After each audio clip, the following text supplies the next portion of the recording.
Hello friends, नमस्कार। मैं सतवीर यादव लेके आया हूँ आज एक बड़ा ही प्यारा सा टॉपिक जिसका नाम है केंद्रीय सूचना आयोग, सेंट्रल इंफॉर्मेशन कमीशन। केंद्रीय सूचना आयोग, सूचना आयोग, ठीक है। प्रारंभ में ये आयोग नहीं था कि किसी प्रकार की सूचना प्राप्त करने का किसी को अधिकार है या नहीं है, लेकिन वर्तमान में हर एक व्यक्ति है ना, कोई भी संवैधानिक या स्वायत्त शासी जो भी निकाय है उन सभी से क्या कर सकता है, सूचनाएं प्राप्त करने का अधिकारी है। तो किस तरीके से सूचना आयोग का गठन किया गया, चलिए करते हैं चर्चा इस बात पे। सूचना का अधिकार अधिनियम 2004 जो कि 2005 से प्रभावी हुआ के तहत इसकी स्थापना की गई थी, जो कि एक सांविधिक निकाय है, एक स्टैट्यूटरी बॉडी है, ना कि कॉन्स्टिट्यूशनल बॉडी।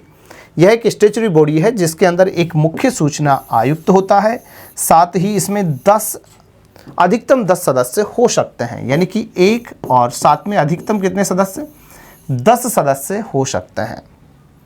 अब कितने होंगे, एक या फिर 9 भी हो सकते हैं, एक या 8 भी हो सकते हैं, तो ये कोई कंफर्मेशन नहीं है।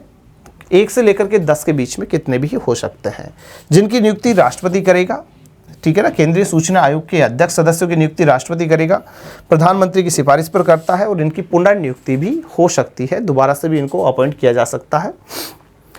बात करूँ मैं इनका क्षेत्राधिकार जो होता है वो क्या है। सूचना आयोग का जो क्षेत्राधिकार है दोस्तों, सूचना आयोग एक द्वितीय अपीलीय प्राधिकारी के रूप में अधिकार रखता है। द्वितीय अपीलीय अधिकारी के रूप में एक अधिकार रखेगा। ध्यान देना, केंद्र सरकार के अधीन एवं प्रत्यक्ष व अप्रत्यक्ष रूप से जो शिकायतों की जांच है, इन शिकायतों की जांच कौन देखता है, केंद्रीय सूचना आयोग देखता है। सभी जो मंत्रालय हैं, इन मंत्रालय, विभाग या सरकार द्वारा गठित या संचालित या नियंत्रित कोई भी संस्था है, इन सभी संस्थाओं की सूचना प्राप्त करने का अधिकारी है।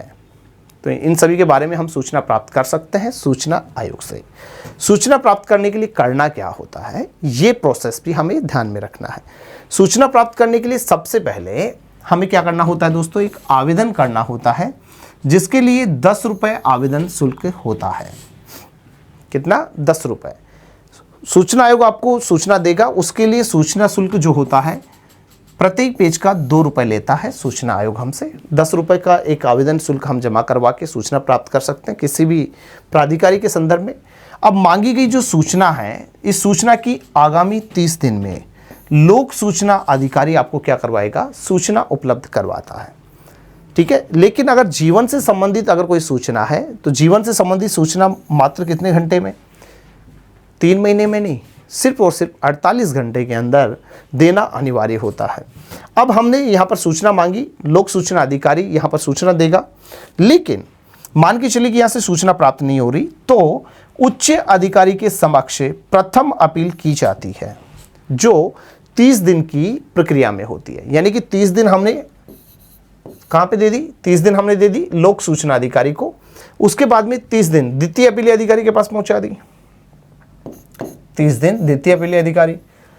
इस प्रकार यहां पर द्वितीय अपीलीय अधिकारी के पास में जाएगी, इसके बाद में फिर द्वितीय अपील अधिकारी के पास में आगामी 30 दिन तक ये सूचना जाती है, यानी कि नेक्स्ट 30 दिन हो गए। ऐसे टोटल मिलाकर के कितने दिन की, 90 दिन में सूचना आयोग द्वारा सूचना देना अनिवार्य होता है, ठीक है। 90 दिन में सूचना उसे उपलब्ध करवानी होगी, और अगर वो ऐसा नहीं कर पाता, 90 दिन में सूचना यहाँ पर नहीं दे पाता, तो ऐसे में सूचना आयोग पे प्रतिदिन के हिसाब से चार्ज लगेगा, ठीक है ना। विलंब शुल्क सूचना आयोग हमें उपलब्ध करवाएगा, और सूचना नहीं प्राप्त होने पर प्रतिदिन का वह है 250 रुपये।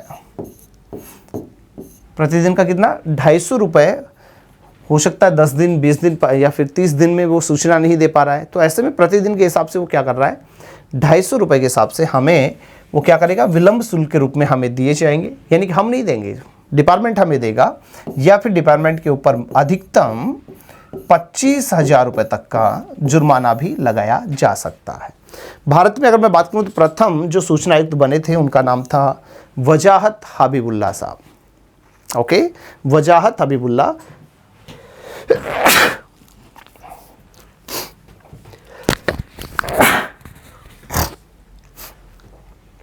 वजाहत हबीबुल्ला साहब। वहीं वर्तमान में जो सूचना आयुक्त हैं उनका नाम है यशवर्धन कुमार सिन्हा जी, ओके दोस्तों, तो ये थोड़ा सा ध्यान में रखिएगा।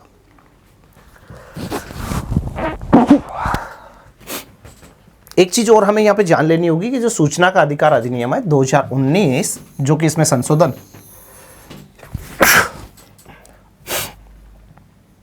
सूचना का जो अधिकार अधिनियम है 2019, जो कि इसमें संशोधन कर रहा है, इसके तहत सदस्यों का जो कार्यकाल है, ये कार्यकाल में यहाँ पर 5 वर्ष से घटा करके कितना कर दिया गया है, 3 वर्ष कर दिया गया है। ओके दोस्तों, तो ये जरूर हमें अच्छे से ध्यान में रखना होगा, इनका कार्यकाल घटा के 3 वर्ष किया गया है। ठीक है दोस्तों, तो ये था आज का हमारा टॉपिक जिसका नाम था सूचना आयोग। फिर मुलाकात करते हैं एक नेक्स्ट टॉपिक के साथ में, तब तक के लिए नमस्कार।